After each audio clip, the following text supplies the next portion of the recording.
Like Thelonious, others are looking to teach their neighbors about sustainable food production. Platforms like his have also found their way into the nation's cities. Lederer Gardens is a community garden in Washington, D.C. Residents here learn to garden sustainably. We are in the middle of the city, and most days we are shouting at each other over sirens. It happens all day long.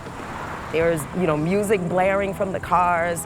There's a firehouse there. And so in the midst of all of this, we have this haven where sometimes the noise stops just for a few minutes, and you can hear the wind rustling through the leaves. You can hear the mockingbirds singing, and this just becomes a little piece of heaven.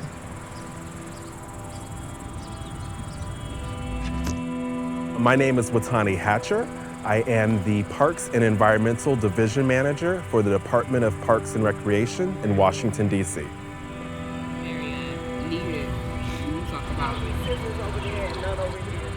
We are in a community that does not have the resources. Within this area, we do not have a grocery store. So a lot of the individuals don't have an opportunity to get the fresh food, the fresh fruits that you would usually get at a grocery store. So this space is just very important. This community garden is in the middle of a so-called food desert, a low-income neighborhood with little access to fresh groceries. Food deserts, it's a painful thing to see. I know that sites like this not only are meeting a need in a food desert, meaning that people don't have access to fresh, quality produce.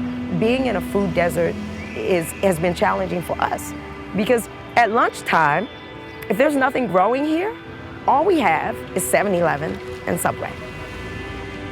There's a liquor store there. That's it.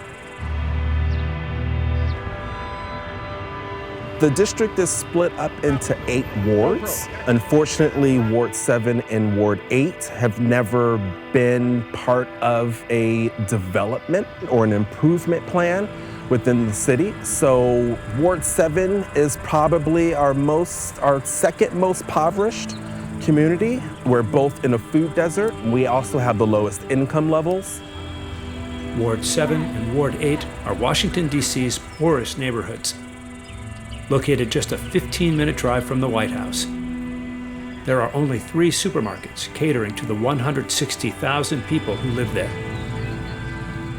In a food desert, the young people don't have anything to eat. The children don't know where their food comes from. So they go over to 7-Eleven. Now, the teenagers walk through and say, "What do you have that I can eat?" So now they're picking things out of the garden and they're munching on those things on their way home from school. Makes a huge difference. So when people come and they get this produce, they are as grateful to this program as you can imagine. Food deserts impact people's access to healthy food. Without fresh vegetables and fruits, diets can consist of junk food. The U.S. Department of Agriculture estimates 53 million Americans live in food deserts. It's very shocking that the nation's capital is unable to put the proper funds into an area that needs the funds the most. So a lot of times we have people who want to come in here and develop, but no one wants to develop a grocery store. 50 people have already signed up. They signed up so we give 50 per month. So we actually just started a program this year where we are doing seed subscription boxes.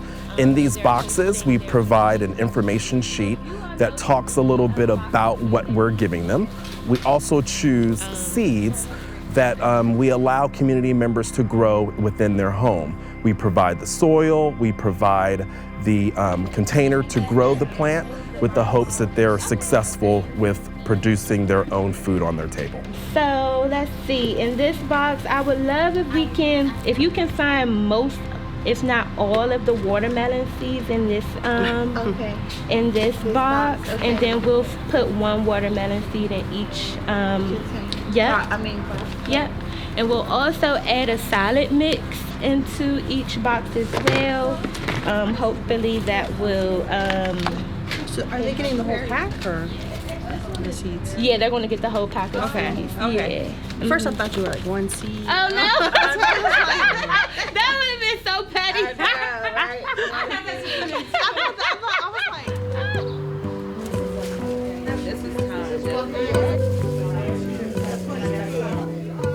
When people come to the veggie giveaway, a lot of times they see food, vegetables that they have never seen before.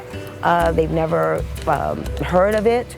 And so we have the opportunity to tell them what it is, how they can prepare it. It is wonderful to see them discovering ways to prepare different foods and then to experience them as well. The lessons in gardening, nutrition, and sustainability taught by the gardens has been well received by the local community, who are embracing the message. Everybody was very welcoming, very inviting. I didn't expect there to be so many varieties of vegetables to choose from, but they welcomed me and offered me to, take and select whatever I wanted. So it's amazing. Like, I can't wait to come back. A lot of people can relate to when you're hungry, you're hungry. So you eat what is most available, and that may not necessarily be the most ideal or the most healthy. So that's why programs like this, are crucial. They're so necessary. Now we have people walking by, and they go, hey, what are you guys doing? And we get to have conversations with them. The children come up to the fence, and I march along the fence with them. I show them the strawberry patch that we planted for them last year, let them know that this is their garden. The point is to give everyone some ownership, that this becomes a hub for them.